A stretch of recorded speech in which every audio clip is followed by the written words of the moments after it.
En Radio Trebujena para la onda local de Andalucía.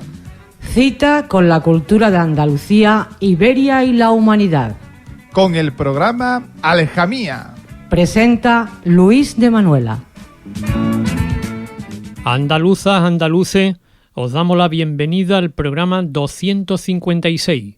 Recibid un fuerte abrazo de Carlos Villagrán Ríos en el control técnico y otro de quien os habla encantado, Luis de Manuela.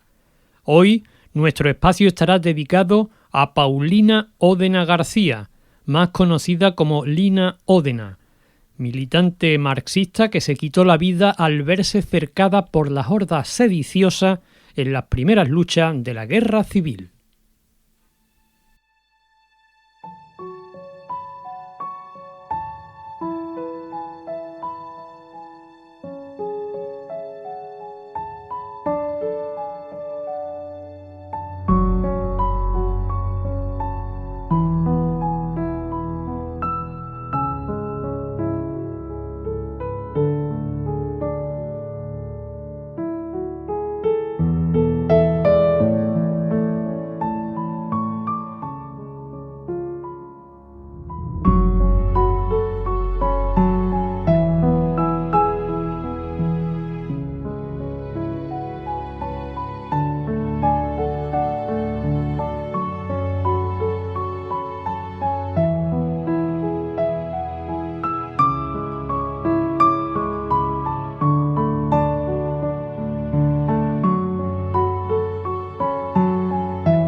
Lina Ódena, nacida en Barcelona el 22 de enero de 1911 y muerta en Granada el 14 de septiembre de 1936, era hija de una pareja que administraba una sastrería en el distrito barcelonés del Ensanche. Desde su adolescencia colaboró con sus progenitores en el oficio y se sintió embelesada por los ideales comunistas. Esto le acarreó problemas en su hogar y de inmediato se emancipó. En 1931 integró una comisión de juventudes catalana que fue a la Unión de Repúblicas Socialistas Soviéticas y residieron allí más de un año aprendiendo para alcanzar la capacitación indispensable para ejercer responsabilidades venideras. Al volver a Iberia, Lina se integró en las Juventudes Comunistas de Cataluña.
La biografía de Lina Ódena no es una más, pues se inscribe dentro de lo que podríamos definir como temperamentos especiales o estar hecha de otra pasta. A lo largo del periodo republicano, de extraordinaria fecundidad para la cultura y la emancipación de la mujer, y pese al breve lapso que duró el régimen democrático, se consiguió la equivalencia entre géneros, cuestión en la que el Estado español, a lo largo de su historia, no había destacado precisamente.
Las restricciones al voto, el impedimento a cursar estudios superiores, el permiso que requería del marido para cualquier trámite o la supeditación al cónyuge en materia económica marcaron las pautas que definían los roles de género con absoluta precisión.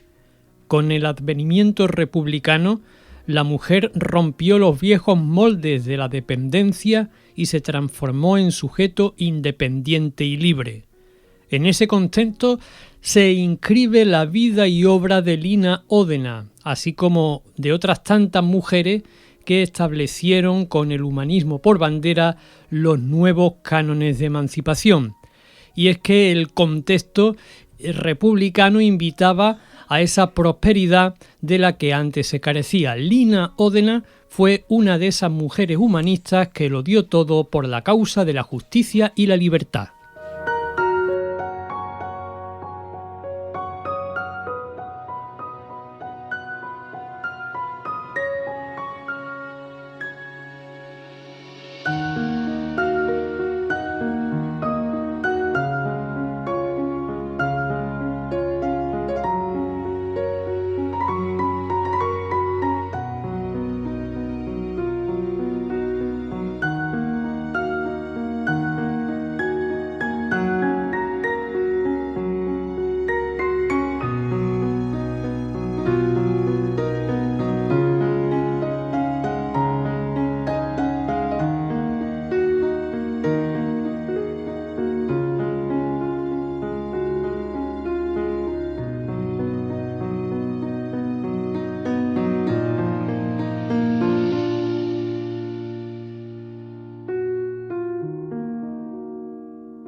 Habilidad, inteligencia y sabiduría.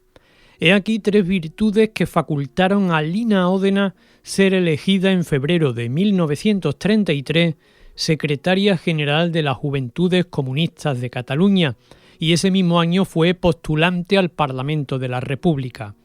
Al comenzar en Cataluña la Revolución de Octubre de 1934, cogió las armas e intervino en escaramuzas acaecidas en Sant Cugat del Vallès y además en otras poblaciones del país catalá. Al malograrse la revuelta, Lina Ódena pasó a la clandestinidad e ingresó en el Socorro Rojo Internacional.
Cuando una persona en la década de los 30 se determinaba a participar de modo activo en política, sin que mediara interés alguno, era porque tenía fundamentos intelectuales y éticos que le impedían adoptar una actitud pasiva y conformista ante la injusticia. Las ideas de izquierdas que hablaban de igualdad, de conciencia obrera y de subversión del capitalismo calaron en amplias capas de trabajadores y trabajadoras, para mayor gloria de la revolución y para mayor enojo de las clases dirigentes tradicionales. Lina Ódena transitaba por la senda de la libertad con empecinado entusiasmo, corazón generoso y amplitud de mira para soñar con un futuro limpio de explotaciones.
La policía arrestó a Lina Ódena en agosto de 1935, aunque fue liberada al poco tiempo. Ese mismo año integró una representación republicana que fue al cuarto Congreso de la Internacional Juvenil Comunista celebrado en Copenhague, Dinamarca. Este congreso fue muy trascendente, puesto que se resolvió unificar a las juventudes comunistas con las de otros grupos revolucionarios para lograr más pujanza.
Lina Ódena, hija del pueblo, agudizó su conciencia política al observar cómo el proletariado sufría los despiadados embates mercantiles. Las fuerzas productivas trabajaban en condiciones de esclavitud antes de que la legislación republicana atemperase la rapacería patronal. El poder económico asentaba su potestad sobre el principio del laissez-faire, una expresión francesa que significa dejar hacer, referida a la mínima intervención del Estado en la economía, libre mercado, bajos impuestos, nula regulación. Dicho de otra manera, ese perverso ideal capitalista constituye la normalización del robo a los sectores oprimidos. Lina Ódena enfrentó con audacia el peligro extremo de posicionarse contra los escuadristas reaccionarios.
En unos meses históricos y especialmente convulsos, Lina Ódena fue reclamada a Madrid por la dirección del PC.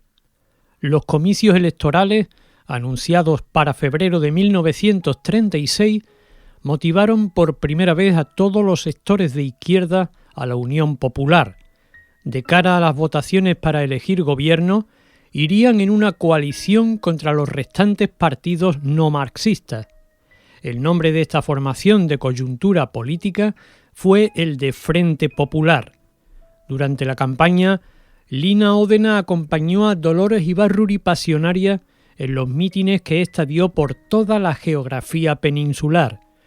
Después de las elecciones que dieron el triunfo al Frente Popular, Ódena participó en las conversaciones que terminaron de unificar a las juventudes marxistas catalanas.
Ernesto Che Guevara destacaba que un auténtico revolucionario no debe aprobar desaciertos o infamias por el mero hecho de que procedan de un mandatario o de una figura significativa, y exhortaba a los jóvenes comunistas a tener, palabras textuales, espíritu inconforme cada vez que surge algo que está mal, lo haya dicho quien lo haya dicho.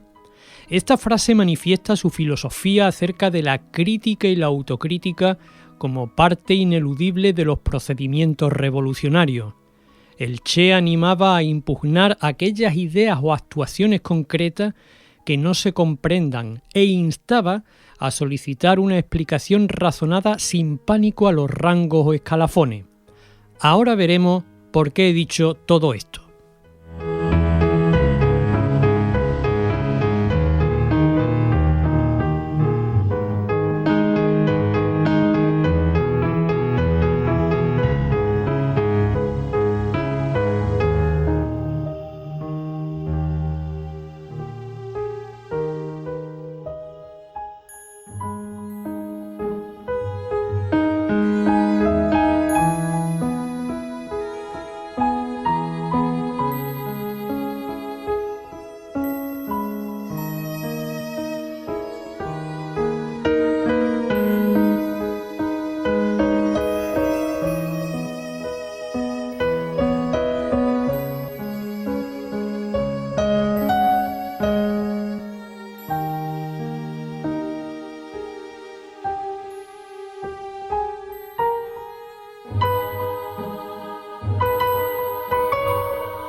¿Por qué he traído a colación esas meditaciones guevaristas que nos incitan a la crítica y la autocrítica?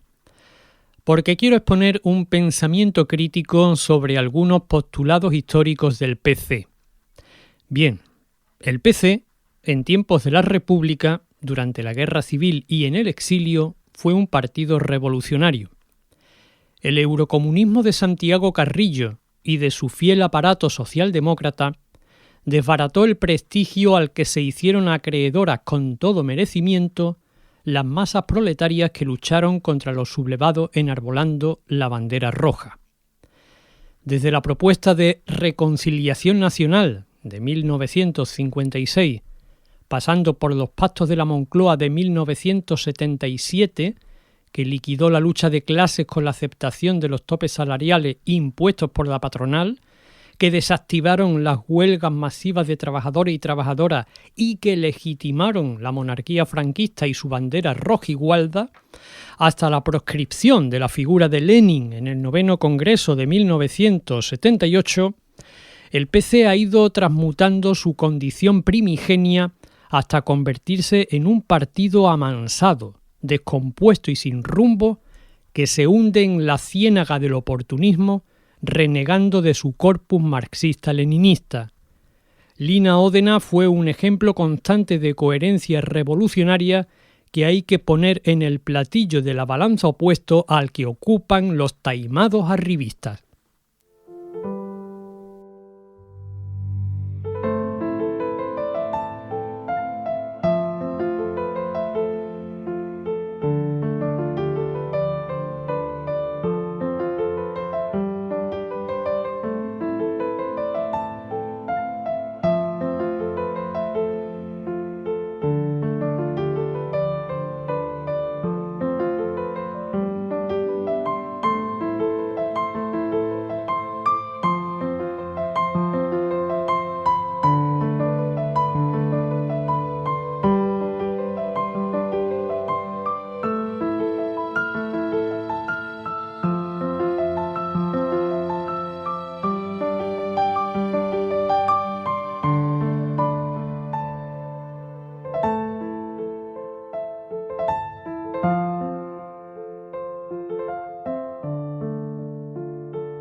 Al iniciarse la Guerra Civil en julio de 1936, Lina Ódena se hallaba de manera fortuita en Almería, donde se celebraba un congreso provincial.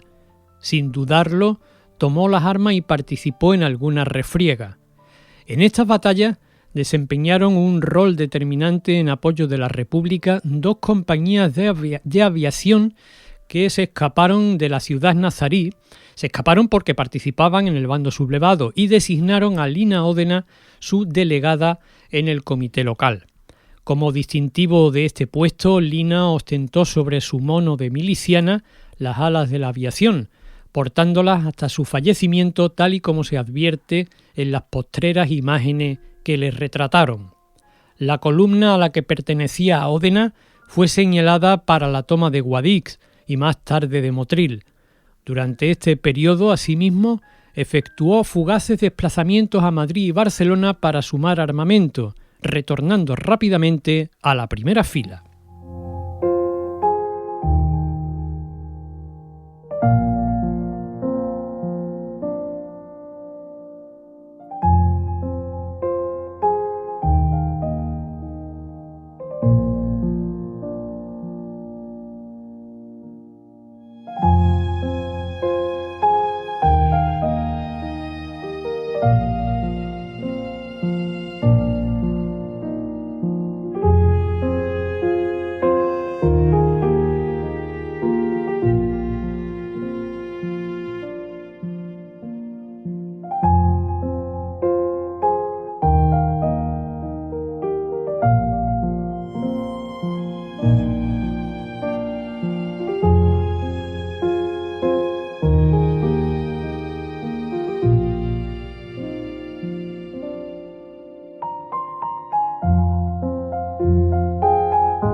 El 14 de septiembre, junto al pantano de Cubillas, el chofer que conducía el coche en el que iba Lina Ódena se equivocó en un cruce y fue a dar directamente a un control de los falangistas. Viéndose rodeada, Lina Ódena sacó su revólver y se suicidó disparándose en la sien. Su muerte prematura a los 25 años y su decisión de no rendirse la elevaron a la categoría de heroína y mártir, siendo su imagen ampliamente utilizada por el gobierno republicano para movilizar a la población.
Lina Ódena tuvo una vida corta pero intensa.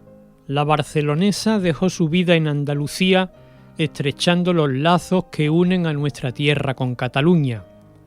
La conciencia antifascista le impidió asumir una postura claudicante que habría sido demoledor para el aliento combativo de las masas republicanas.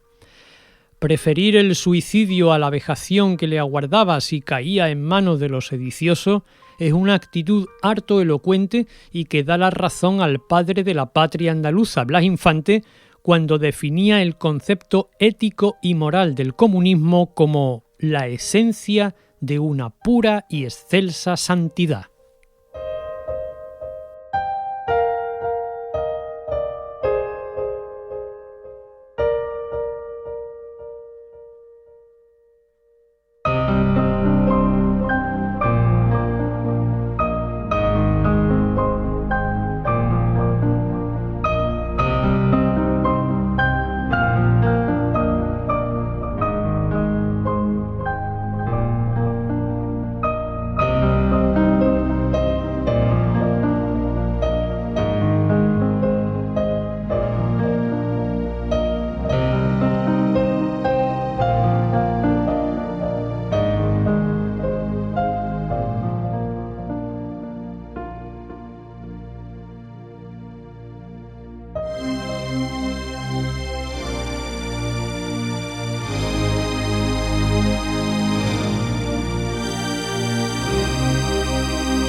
Los corazones de Blas Infante y de Lina Ódena dejaron de latir en Andalucía en el mismo año, 1936, y a causa de disparos de bala. Blas Infante por un pelotón de esbirros con yugos y flechas. No pudieron silenciar, antes de ser abatido, el doble grito de «¡Viva Andalucía libre! ¡Viva Andalucía libre!». Lina Ódena se disparó a sí misma y no hay constancia de que dijese unas últimas palabras de despedida. Quiero imaginar que, antes de apretar el gatillo, pensó en ese triunfo de las ideas revolucionarias que, tarde o temprano, darían sus frutos de libertad, igualdad y fraternidad, sororidad.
Para contrarrestar la fama y el prestigio que adquirió Lina Ódena, sobre todo a raíz de la dignidad del suicidio con el que puso fin a su vida, entraron plumas mercenarias a sacar trapo sucio.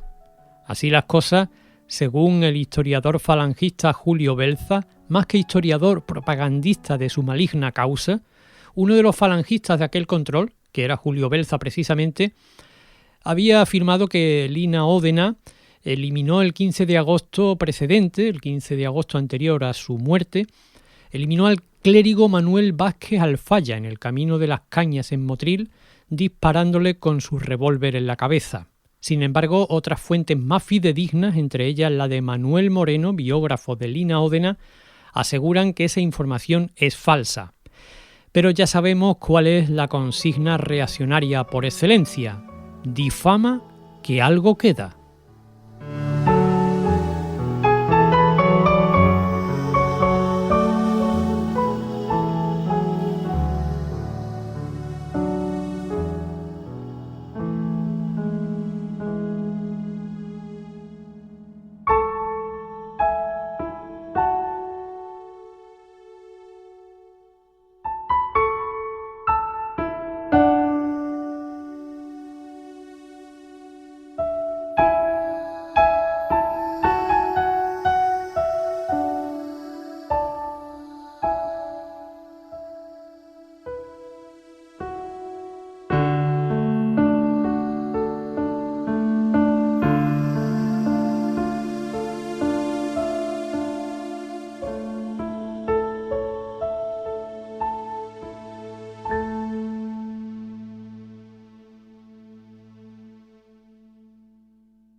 Al contrario de esa opinión lúgubre distribuida sin recato para desmoralizar el activismo de los grupos inconformistas con el poder, creo que este tiempo de claroscuro es el más adecuado para la protesta, precisamente por las violencias estructurales de un sistema que hace agua. Los derrotismos son ineficaces para la construcción de ese poder popular añorado, aplacando los egos y estructurándonos horizontalmente más allá de la prevalencia de siglas. Hay margen de sobra para configurar un programa de mínimos. Pero, eso sí, las dilaciones en la conformación del bloque democrático radical, republicano e internacionalista aceleran los pactos de las élites y refuerzan a su guardia pretoriana de ultraderecha.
En 1937, el gobierno del Frente Popular de Villena, Alicante, cambió el nombre de la colonia de Santa Eulalia por el de Colonia de Lina Ódena, aunque la antigua denominación fue restituida en 1940 por el Cabildo franquista.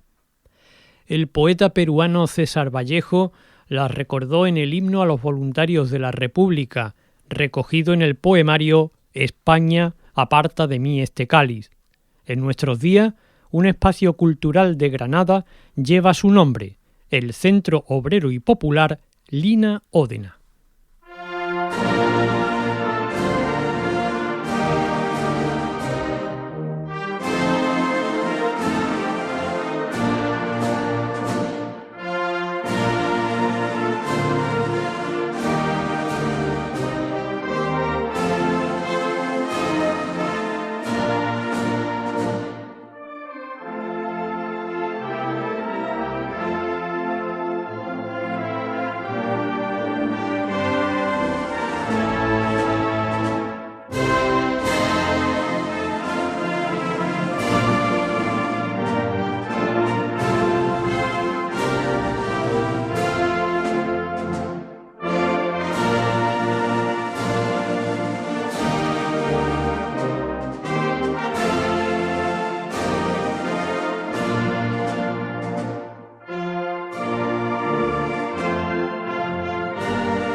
Especular con que Lina Ódena pudiera haber sido, en caso de triunfo republicano en la guerra, esa semilla de la mujer nueva que con tanto énfasis pregonaban las formaciones de izquierda, es operar con supuestos no confirmados, o lo que es lo mismo, un contrafáctico. Por lógica, si la República hubiera vencido al fascismo, los pueblos del Estado habrían vuelto al statu quo ante, pero con la moral reforzada para aplicar leyes redistributivas pendientes.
Las democracias burguesas de Occidente dejaron a Iberia sola tras las disposiciones de neutralidad del Comité de No Intervención radicado en Londres.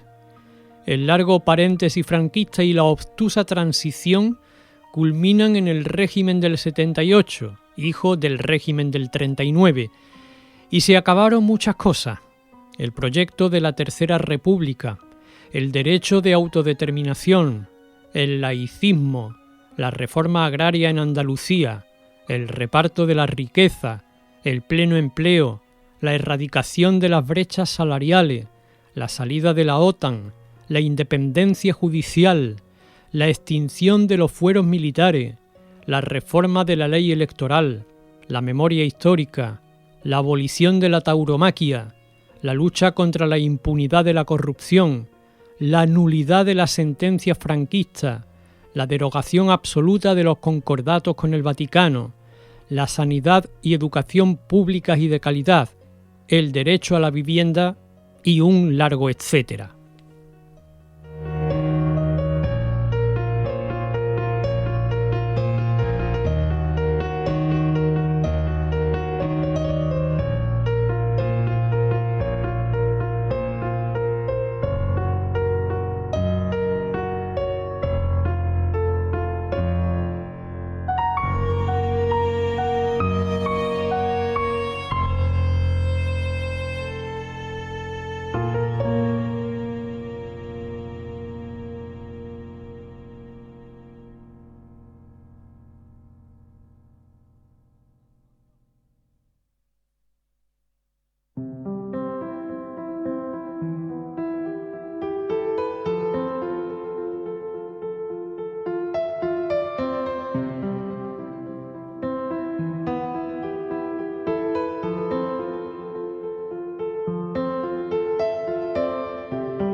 Andaluzas, andaluces, hasta aquí el programa 256 de Aljamía, que se ha dedicado a la militante comunista Lina Ódena, quien en un acto de gran dignidad prefirió suicidarse antes que caer en manos de los falangistas. Bueno, pues hasta aquí ha llegado este programa de homenaje a la gran mujer que fue Lina Ódena. Recibid un fuerte abrazo desde el control técnico de mi buen amigo Carlos Villagrán Ríos y otro de quien os habló encantado, Luis de Manuela. Desde Radio Trebujena, saludos y abrazos para toda Andalucía.